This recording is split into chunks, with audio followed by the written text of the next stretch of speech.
Today I'm going to start reading The Clockwork Angel by Cassandra Clare. When I was a teenager, I read the City of Bones and City of Ashes book. I don't think I read City of Glass, but I remember enjoying them. I remember being a little bit weirded out about the fake incest thing that happened, but I'm open to trying to read these books again now that I know that isn't the case, because I really like the world of the Shadowhunters. So my expectations for this book are probably right down the middle, because like I've heard really good things about it, but I know kind of what to expect in terms of like love triangle, which I'm not usually a fan of. So I think I'm just coming in like going in open-minded about this book. From my understanding, it's about a woman named Tess, and she can find out that she like shapeshifts, and she's looking for her brother in London, I believe, and then like she's being protected by these like two Shadowhunter guys, and I think that's where the love triangle kind of comes in. So I am a sucker for romance. Not really a fan of love triangles though, to be honest, but I'm excited to try it out, read it, see what it's about. It feels very fantasy and kind of like up my alley, so I'm excited to read it.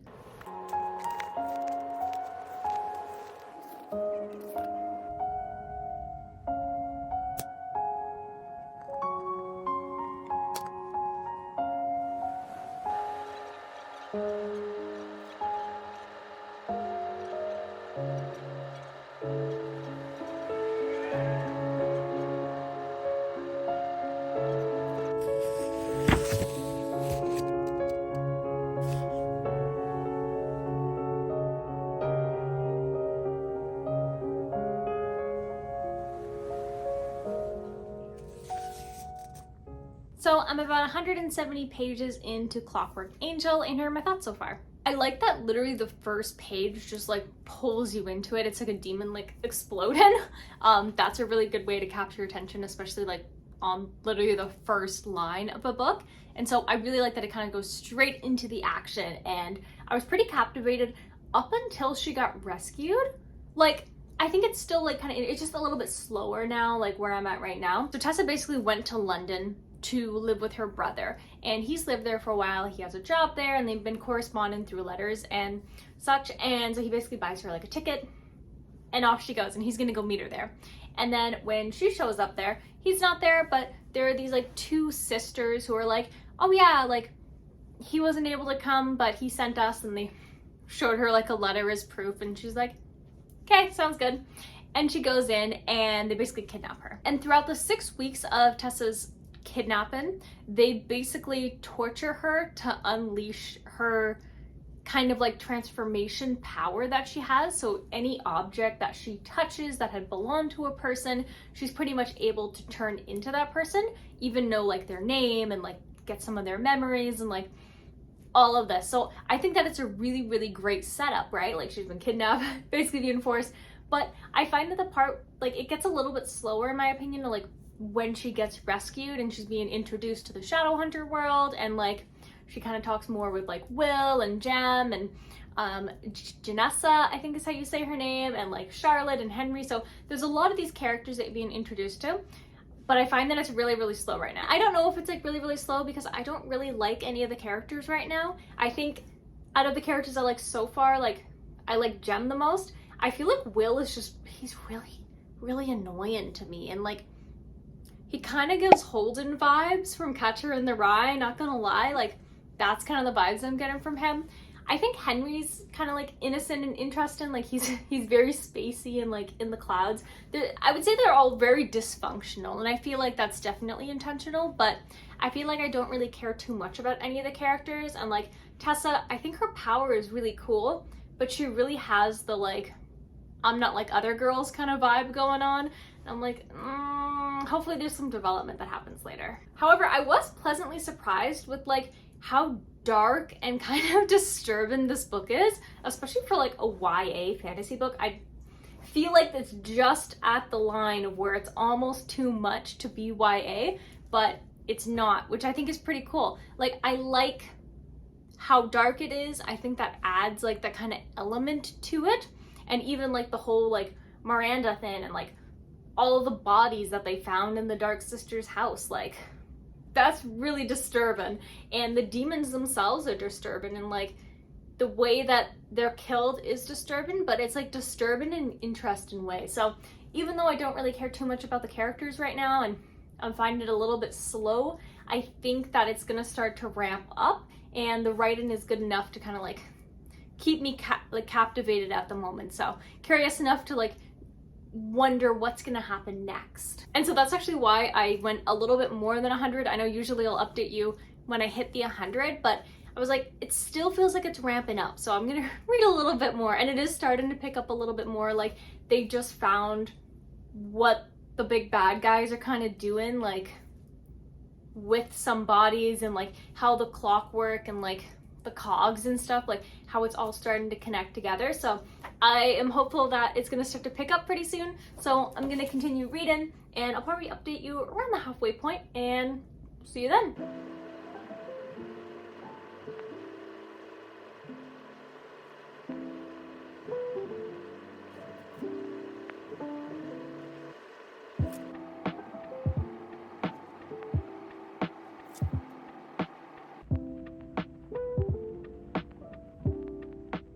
I am now halfway through Clockwork Angel, and I'm happy to update that it is a lot better than my last update. And the way that it got better, I would say, is because it started to get more into like the story and kind of the adventure and the action. So like it started off really, really promising because it really just like pulled you right into it.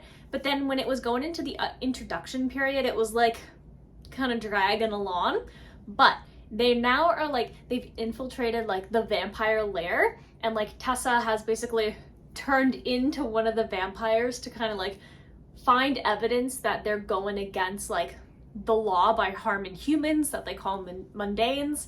And so it was really cool because I love when characters have to pretend to be another character. And so she's there, and she's there with Will, who I assume is probably going to be her endgame. He's so annoying. Like, my friend tells me that he matures and he gets better later, but right now he's just so annoying. I'm like, I just don't want him on the pages. Like, get out of here. But aside from him being really annoying, I really, really liked the whole like training to be like try to act like the vampire, because the specific way that they walk and talk, and like when she turns into people, she has like their memories. So she's really able to kind of like follow through with that act and like blend in better. And so we kind of get introduced to Magnus Bane, who I actually remember from the Mortal Instruments, so like the City of series that I remember reading as a teenager. And I was like, oh, that's kind of cool. He's kind of like making an appearance here. So I vaguely remember him. Like I remember thinking he was like interesting. So it was cool to kind of see him again after so long. And we also really got to meet and kind of learn a bit more about the Magister. And so that was cool, and like kind of like the battle. And I thought it was like the way that it was written of like how the vampires die, like when it comes to flames or they're getting like stabbed with like the special weapons. I think that the writing was really, really good for these battle scenes, because I find that sometimes like battle scenes, you don't really know like what's happening. So like the Atlas 6, the battle scenes in that were horribly written. And so like it's really nice and refreshing to like really get involved in the battle scenes. And I think that's where this book is so far shining the most. The battle scenes are really good, really well done, and really captivating, and the whole world is really, really well thought out from what I see so far. So I just finished the kind of like vampire section of this, so that kind of part of the story has been sort of wrapped up in a way, and there's still like more to come, and they kind of like saved a human, and it was a very important human to one of the characters, and so I thought that was really great. And so I'm excited to see like where is that going to go, like how are the relationships going to be tested, and like what's going to happen next. Like one of the bad guys escaped, so like how is that going to affect the person who Tessa actually turned into, and how is it going to affect like Tessa and her kind of like crew of people. So I'm going to continue to read, and I will update you in my next update.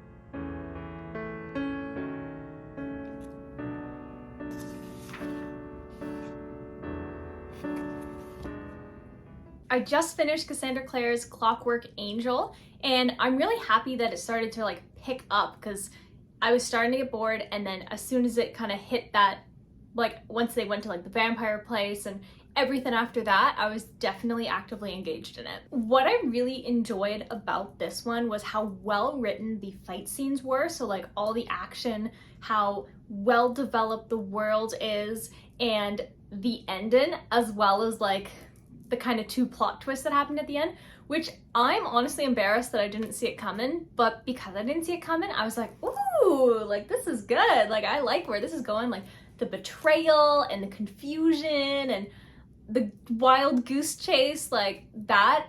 I think that really, that's why I'm actually going to be giving this book 4 stars. Originally it was going to be a 3.5, but like once I hit kind of like that area and continued, and then up to like the end with the kind of the cliffhanger-ish, I wouldn't really call it a cliffhanger, but like cliffhanger enough in the last page that makes you want to read the second book immediately. This is definitely a 4-star read, honorary 4-star read.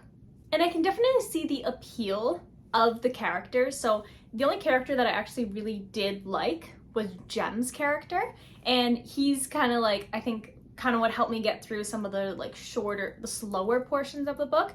And I just really think that he's great. Like I think that he has a really good like backstory. I think that he's like interesting, and he's just so nice. Like I'm sure that if I was a teenager reading this, Jem is probably the one that I would have been obsessed with, but he's far too young for my age, so but I'm sure if I was a lot younger, I probably would have been like, oh, like Jem, like I probably put pictures of like posters on my walls, all that kind of stuff. Will's character to me is absolutely insufferable. He's so annoying, he's so pretentious, and like I just don't dig the emo bad boy kind of vibe, but definitely sure that there are some people who really do.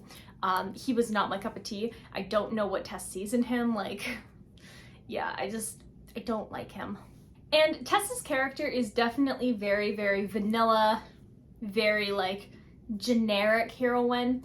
However, I do think that because of like how heroic she is, it kind of gives a little bit more points to her in my book. I do hope that there's more development where she's like less vanilla, more just kind of like strong and independent. But yeah, that's like, I'm sure I would have really, really loved her again when I was a teenager. Like she was everything that teenage me would have been obsessed with, like a girl who reads and has these boys who are obsessed with her, like that kind of vibe. But as like an adult reading it, it's like a little bit too young for me. So despite that, I did enjoy the book though. Like I think again, because of the way that it was written, the fact that it was pretty like fast-paced, minus that part that I talked about before, and there were like some characters of interest, that's I think what captivated my attention, because I was balancing this book originally between a 3 and a 3.5, but then because I got surprised and am actually excited for the next book, I've kind of bumped it up to an honorary 4. So I will be picking up the Clockwork Prince and probably the Clockwork Princess just to kind of like fill up my shelf. I have to make sure they all have these matching spines though, so I don't want to order it online. I have to go to a bookstore, so I make sure all my spines match, because I don't want the spines not to match, because I have the matching spines and it's like, it's pretty. So thanks so much for watching. The next book that I'm going to be reading is The Throne of the Fallen by Carrie Maniscalco. So if you haven't already, don't forget to hit the subscribe button and turn on the bell notification. That way you get notified anytime a new video comes out.